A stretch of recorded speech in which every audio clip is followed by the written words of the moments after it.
Think Uzbekistan is just about deserts and Soviet history? Wait until you find out it's one of only 2 double landlocked countries on Earth where gold teeth are illegal and morning pilaf ceremonies can last 12 hours with 500 guests. Number 15.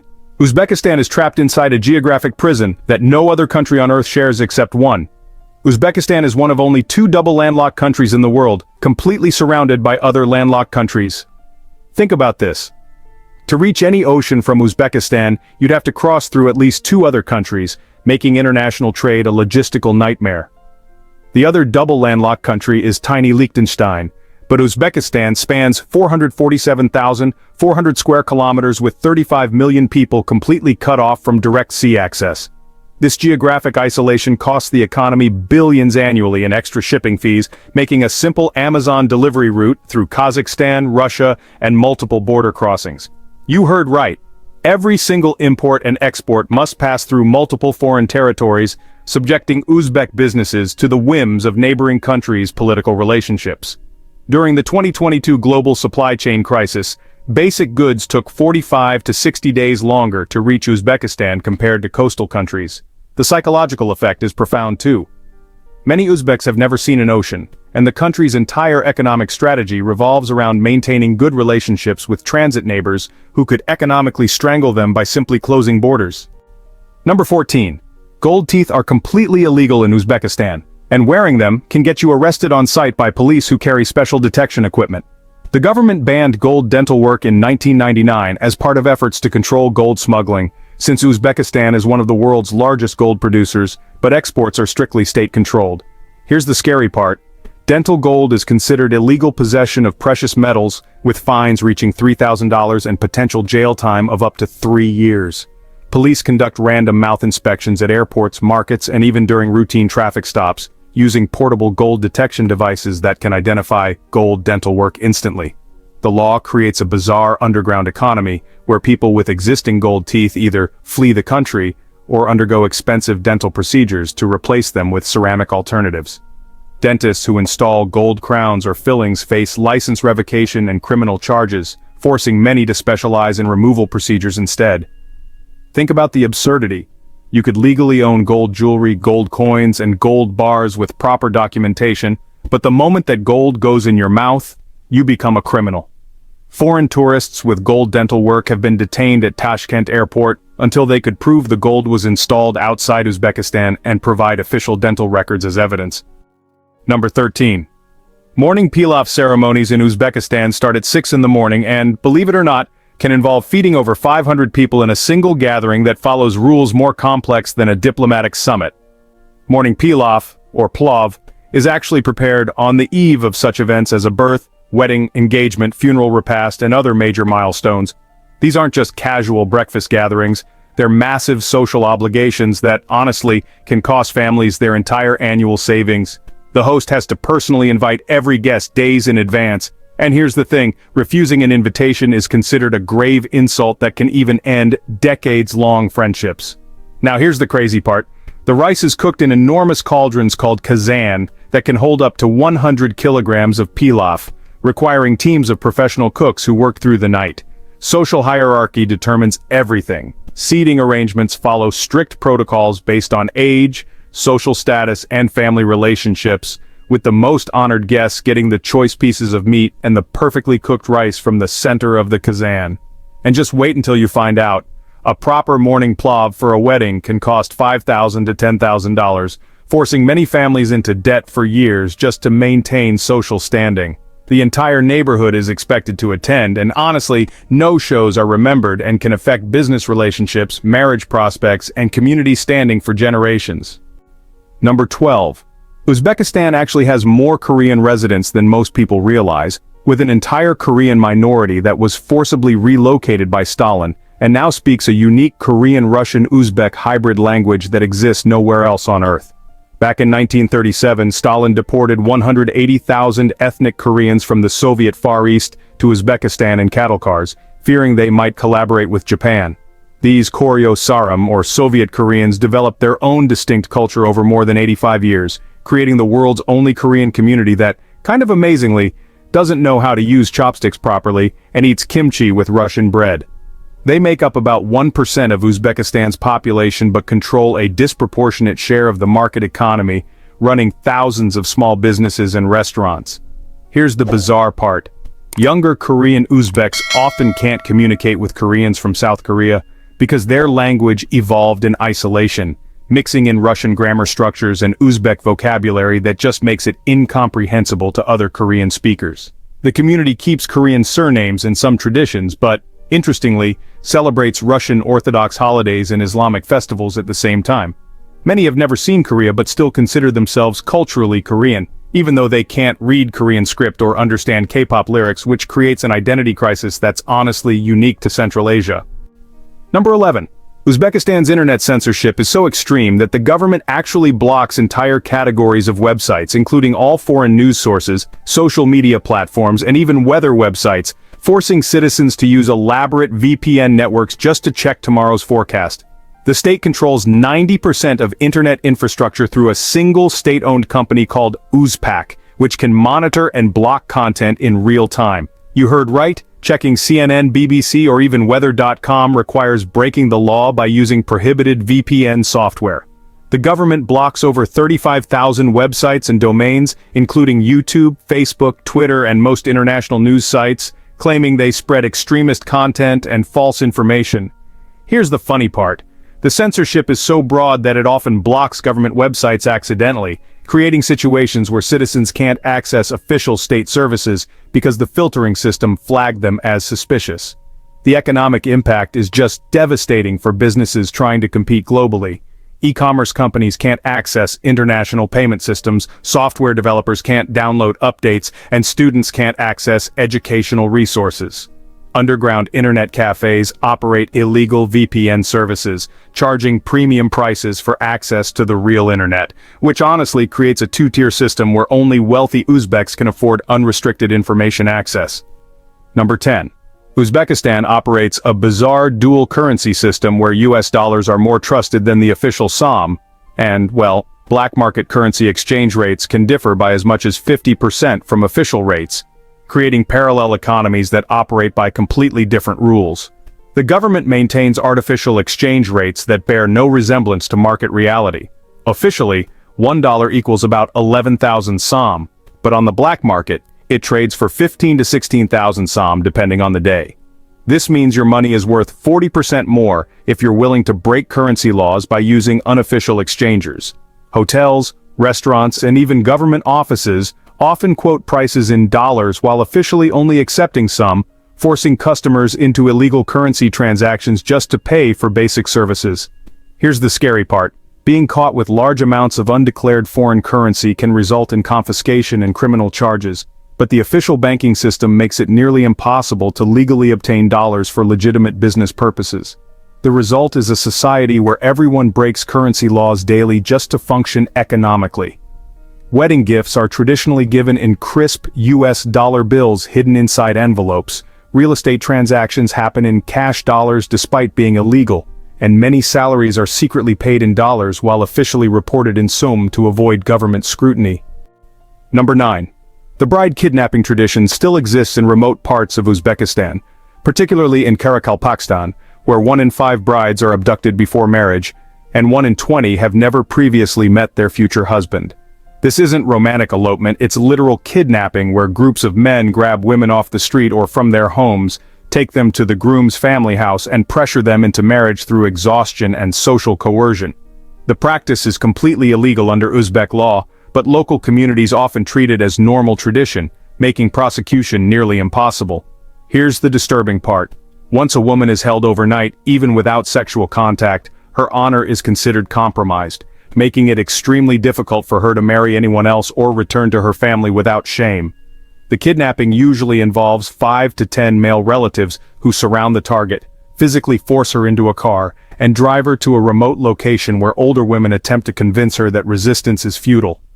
Police rarely intervene because the practice is considered a family matter, and many officers come from communities where they participated in similar kidnappings themselves. The psychological trauma is severe. Women describe feeling hunted in their own neighborhoods, avoiding public spaces, and living in constant fear of being targeted by men they've never met who decided they would make suitable wives. Number 8. Uzbekistan's cotton industry operates like a modern feudal system where entire cities shut down during harvest season, and citizens are forced to work in cotton fields, regardless of their actual profession, creating the world's largest organized forced labor system. Every September and October, the government mobilizes over 1 million people, teachers, doctors, students, office workers, and government employees, to pick cotton by hand in brutal conditions that can reach 45 degrees Celsius. Universities close for 2 months, hospitals operate with skeleton crews, and schools are emptied as everyone from professors to kindergarten teachers is bussed to cotton fields for mandatory unpaid labor.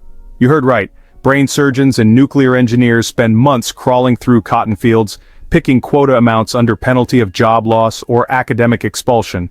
The system generates over $1 billion annually in cotton exports, while workers receive no compensation beyond basic food and cramped dormitory housing. Here's the crazy part. Citizens can pay bribes ranging from $200 to $500 to avoid cotton duty, creating a system where only the poor are forced into agricultural slavery, while the wealthy buy their freedom. International brands like Nike, Adidas, and H&M have banned Uzbek cotton from their supply chains, but the government continues the practice because it provides cheap labor for the country's second-largest export industry after gold. Number 7. Uzbekistan has some of the world's strictest car import laws where the age, color, and even engine size of your vehicle can actually determine your social status and even your legal troubles, creating an automotive caste system that's really unlike anywhere else on Earth. The government, heavily restricts car imports through this complex point system based on engine displacement, age, and fuel efficiency, which basically makes certain vehicles effectively illegal for average citizens to own. Cars over 8 years old are banned from import, creating this artificial scarcity that makes a basic Toyota Camry cost about $25,000 to $30,000. Yeah, that's triple its price in neighboring countries. Here's the bizarre part. White cars are considered the most prestigious because they reflect heat better in the desert climate, leading to a color-based social hierarchy where, honestly, white car owners are assumed to be wealthy or well-connected. The government, periodically changes import rules without warning, stranding citizens who may have saved for years to buy specific vehicles that suddenly become illegal to import or register. Black market car smuggling has become so profitable that organized crime groups now specialize in falsifying vehicle documents and bribing customs officials just to bypass these import restrictions. The result? Streets filled with ancient Soviet-era cars right alongside a few expensive modern vehicles, with basically nothing in between, creating a visual representation of Uzbekistan's extreme wealth inequality, where transportation becomes a marker of political connections rather than any kind of personal success. Number 6. Uzbekistan's education system operates on a bizarre bribery economy where university admission, grades, and even graduation depend more on unofficial payments than on academic performance, creating a whole generation of educated professionals who, frankly, bought their credentials. University entrance exams can be passed with payments ranging from $1,000 to $5,000, depending on the prestige of the program, while medical and engineering degrees can actually be purchased outright for $10,000 to $15,000 without even attending classes. The corruption is so institutionalized that professors openly discuss consultation fees for passing grades, and parents, well, they budget for educational bribes the same way they budget for tuition. Here's the scary part. This system produces doctors who never learned proper medical procedures, engineers who can't read blueprints, and teachers who lack even basic subject knowledge, creating a professional class whose credentials are, honestly, meaningless.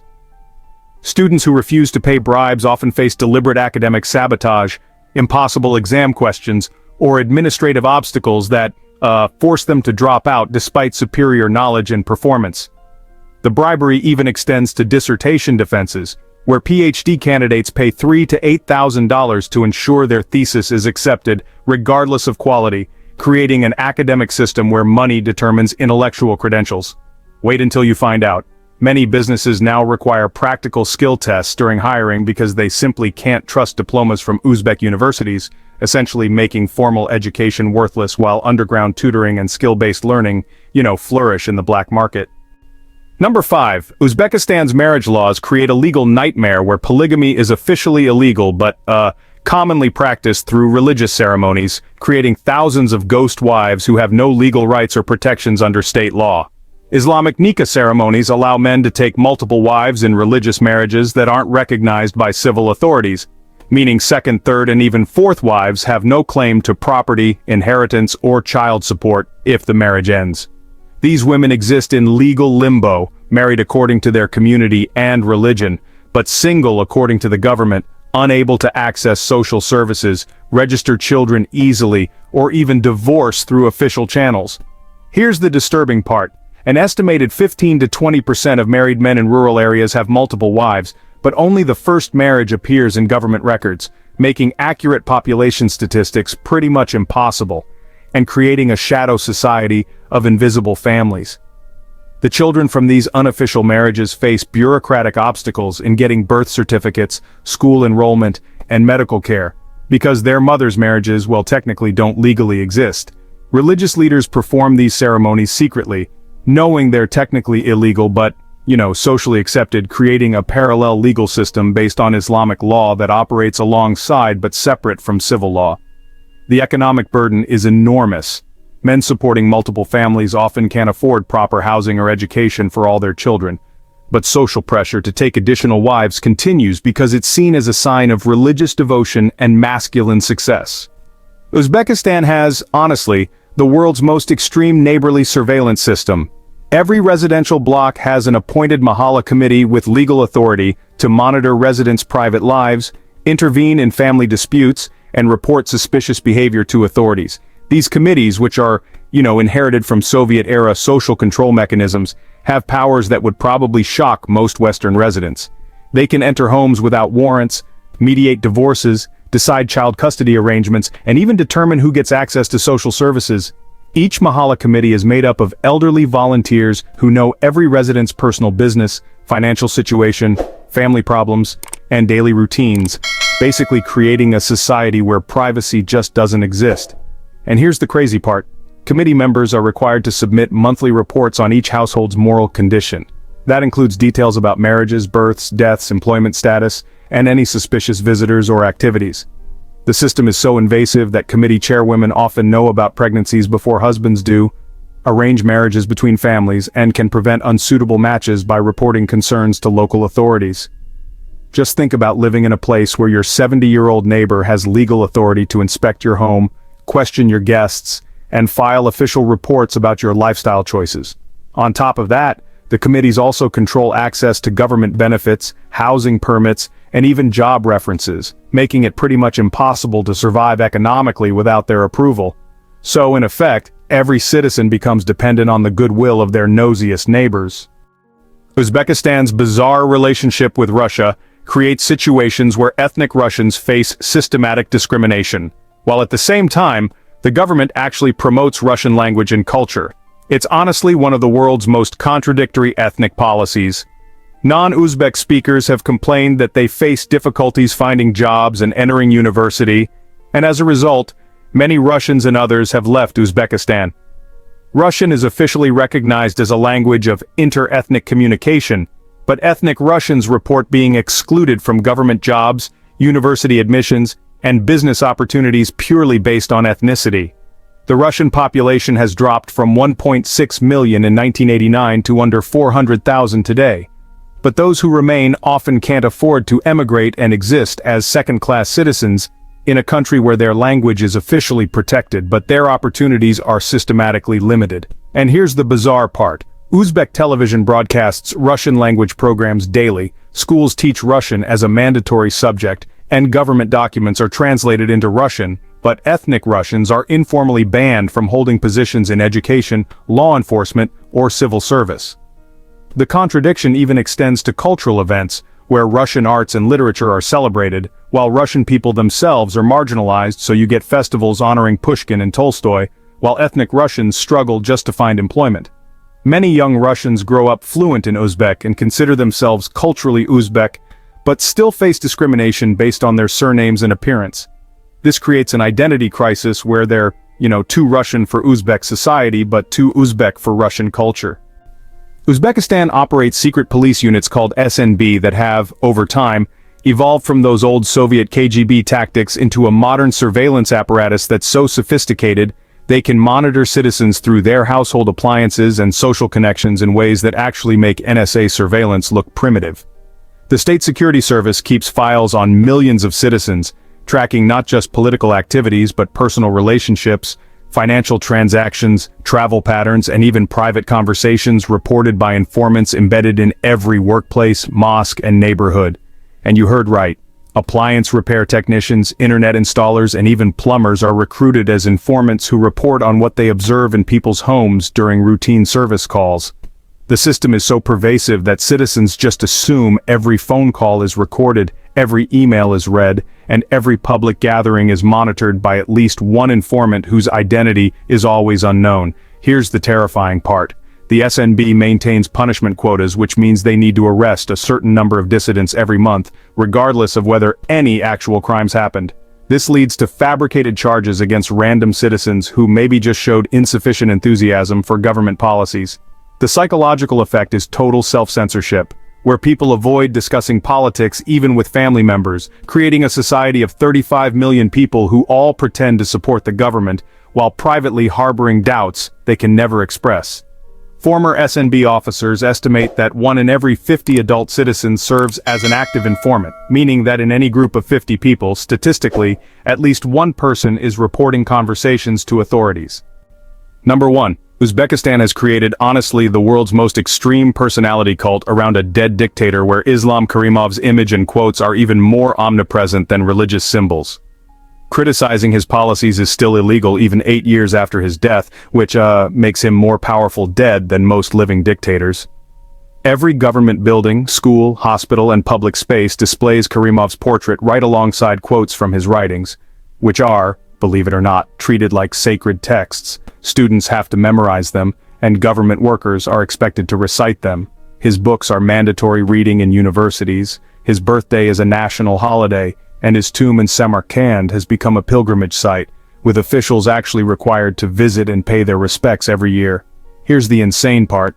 The current president, Shavkat Mirziyoyev, who was actually Karimov's deputy, rules entirely in his predecessor's name.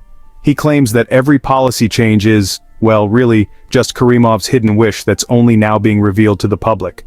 Museums dedicated to Karimov's life have been built in every major city, complete with recreations of his childhood home, his university dorm room, and even his favorite restaurants, which, honestly, creates a sort of Disney-like theme park atmosphere around authoritarian worship. The personality cult is so extreme that, get this, weather forecasters sometimes mention that the sun shines brightly thanks to the eternal memory of our first president. And agriculture reports actually credit crop yields to the blessed legacy of Islam Karimov's agricultural policies. Just think about that for a moment. A society where a dead dictator's photograph is watching you from every public wall, his words are quoted in every official speech, and expressing any criticism of his 27-year rule can still land you in prison for insulting the national leader, even though he died back in 2016. So we've just discovered Uzbekistan's most mind-bending secrets that, honestly, prove this Central Asian nation operates by rules that would confuse international lawmakers and social scientists alike. Which shocked you the most? The dead dictator personality cult, the gold-teeth police raids, or the neighborhood surveillance committees?